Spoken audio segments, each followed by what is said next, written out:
নমস্কাৰ, মোৰ নাম ৰিংকু তালুকদাৰ। মই আজি ক'বলৈ ওলাইছোঁ এগৰাকী মহিলা, তেওঁৰ নাম কল্পনা গগৈ আৰু তেওঁৰ পৰিয়াল, তেওঁৰ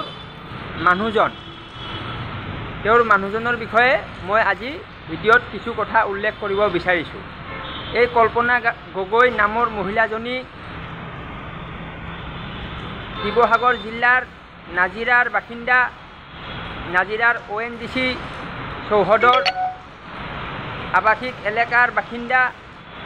তেওঁৰ মানুহজন ONGCৰ অফিচাৰ হয়, তেওঁ চাকৰি কৰে।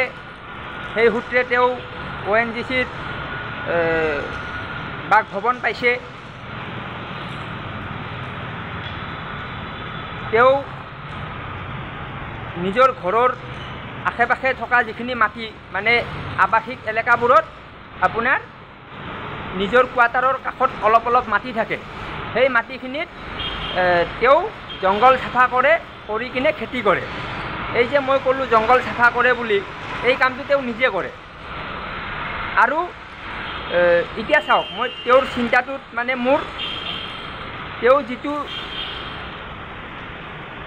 তেওঁ এজন আদৰ্শ পুৰুষ বুলি ক'ব লাগিব। কাৰণ কিয়, তেওঁ যিখিনি কাম নিজে কৰে সেইখিনি কাম তেওঁ এজন বনুৱা লগাই, মানে হাজিৰা কাম কৰা মানুহ লগাই তেওঁ কৰাব পাৰে। ধৰি লওক আপোনাৰ এজন মানুহক কামত লগালে, 500 টকা হাজিৰা দিলে, তেওঁ জংঘল গোটেই চাফা কৰি দিব।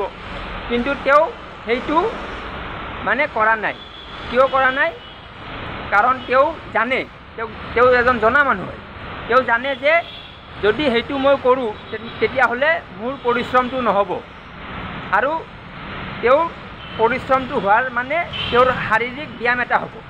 এই চাওক, জংঘল চাফা কৰোঁতে কোদাল মাৰাতে যিটো এক্টিভিটি হয়, সেইটো মানে আমি যে জিমত যাওঁ, জিমত গৈ আমি বহুত টকা দিওঁ, টকা দি কিনে মাহত টকা দিওঁ। টকা দিয়াৰ পিছত আমি জিমত গৈ কিবা কিবি উঠাওঁ, কিবা কিবি কৰোঁ নহয়। এইবোৰ কৰে। সেইবোৰ কিয় কৰে? কাৰণ তেওঁ স্বাস্থ্যটো ভালে ৰখাৰ কাৰণে কৰে। আৰু এই মানুহজনে সেই কামটো, জিমত যোৱা কামটো, তেওঁৰ ঘৰত থকা জংঘলটো চাফা কৰে, মাটিটো কোৰ মাৰি কিনে কৰে। তো সেইকাৰণে তেওঁক মানে তেওঁৰ চিন্তাটোত মই সমৰ্থন জনাইছোঁ। আৰু সেইটো কৰাৰ ফলত তেওঁ ৰাতি টোপনি ভাল হয়, ভাগৰ লাগে। আৰু এই যে কোদাল মাৰি কি কৰে? তাত মানে শাক পাচলি ৰুৱে, মানে লাই শাক, বন্ধাকবি, ওলকবি, জলকীয়া, ভোট জলকীয়া, বেঙেনা, এইবোৰ তেওঁ তাত লগায়। তাৰে ফলত কি হয়? তাৰে ফলত তেওঁ মানে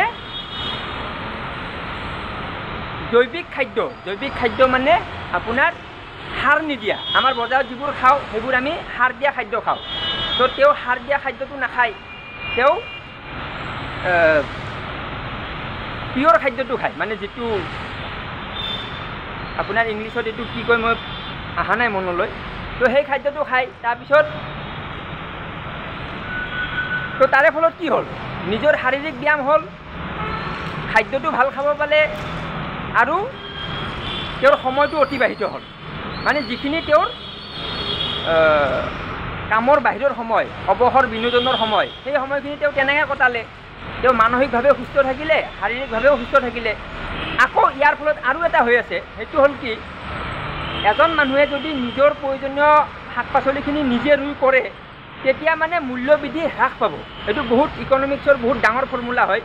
এতিয়া চাওক, আগৰ দিনত মই য'ত আছোঁ তাত মানে মই সৰুতে দেখিছিলোঁ যে ঔটেঙা বজাৰৰ পৰা কিনিব নালাগে। ঔটেঙা মানে মানুহৰ ঘৰত আছিলে। ধৰক এঘৰ মানুহৰ তাত থাকে, তেওঁলোকৰ গছৰ তলত পৰি থাকে, গৈ কিনে খুজি আনিলে হৈ যায়। মানে কি, চাহিদা আছিলে।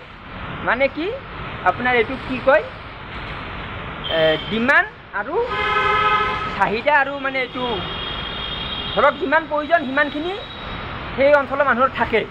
তো আমাৰ চব্জিৰ ক্ষেত্ৰতো কি হয়, অসমৰ মানুহক যিমান চব্জি লাগে চবে যদি নিজে কৰে, তেতিয়াহ'লে বস্তুৰ দাম নিজে কমি যাব।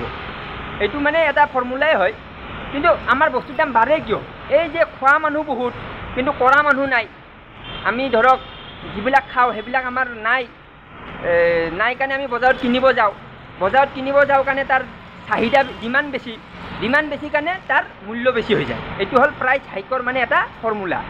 তো সেইকাৰণে তেওঁক মই আদৰ্শ পুৰুষ বুলি ক'ব বিচাৰিম। আৰু তেওঁৰ সমাজত তেওঁৰ দৰে পুৰুষ যিমানে ওলাব সিমানে মানে আমাৰ সমাজটো সুস্থ হ'ব। তো এতিয়া মই যে কৈ আছোঁ তেওঁ মানুহজন কিয় ক'ব লগা হৈছে, কাৰণ কিয় তেওঁৰ নামটো মই নাজানো। এই যিজন কল্পনা নামৰ মহিলা, তেওঁক মই সুধিলোঁ, কিন্তু সুধিলেও নকয়। কিয় নকয়? কাৰণ কিয় মানুহে মানে মহিলাই পুৰুষৰ নামটো মানে স্বামীৰ নামটো উল্লেখ নকৰে। মোৰ সৰু কালৰ এটা ঘটনা মোৰ মনত আছে। মাৰ লগত মই গৈ আছিলোঁ, গৈ থাকোঁতে মাক মানে সুধিলে যে দেউতাৰ নামটো কি, মানে মাৰ গিৰিয়েকৰ নামটো কি। মায়ে মানে নক'লে, মোক মানে ছিগনেল দিছে যে বাপেৰৰ নামটো ক। মই ক'লোঁ চাণক্য তালুকদাৰ। তেতিয়া মাক মই পিছত সুধিলোঁ যে কিয় নোকোৱা? ক'লে বোলে নাই গিৰিয়েকৰ নাম ঘৈণীয়েকে ল'ব নাপায়। তো সেই চিন্তাটো আজিও মানে বজাই ৰাখিছে কিছুমান মহিলা। তো সেই তাৰে ভিতৰত এজনী হ'ল কল্পনা গগৈ, মানে নিজৰ স্বামীৰ নামটো নকয়। আৰু মই ভিডিঅ'বোৰ চাওঁ, ভিডিঅ'বোৰতো মানে ক'তো নাম উল্লেখ নাই, চবতে মানুহজন কৈ আছে। তো সেইকাৰণে মই এইটো নামটো জনা সম্ভৱ নহ'ল। কথাখিনি ক'লোঁ আৰু ঠিক আছে, ধন্যবাদ।